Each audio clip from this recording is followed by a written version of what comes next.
Can you spot the missing scene from Love Actually? So we were watching Richard Curtis's holiday classic Love Actually last night, and it occurred to me that there's a scene that's missing, which is an odd thing to say given that how do you know if it's missing if it's not there?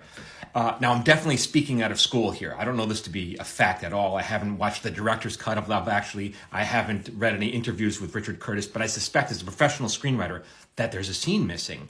And I'm talking about the storyline with Bill Nighy. He played an aging rocker, and in the beginning, he wants to get relevance again. So he and his manager re-release his hit song. And towards the end of the movie, it becomes a #1 chart topper, and he gets a call from Elton John who says, "Hey, come on over and celebrate." And he's like, I'm going, right?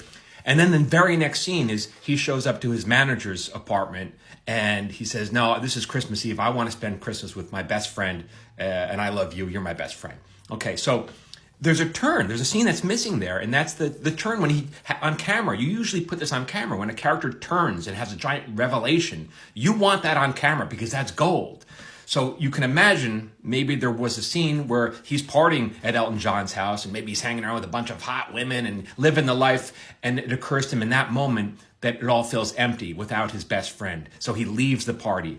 That's the scene I think was probably written, some version of it was probably written but left out of the movie because, the movie as it was over 2 hours long. And so the studio's like, "No, you can't release a 4-hour movie. You got to make cuts." So that's the danger of having an ensemble cast that's really big because you have to service all these storylines. And at some point, you're going to have to cut scenes that you might need or want or like.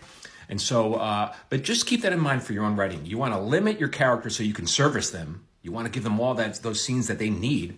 And also have those turns on camera because the audience loves that, okay? For more writing tips, keep following me here at Michael Jamin Writer and get on my free newsletter. It goes out once a week with more tips like this.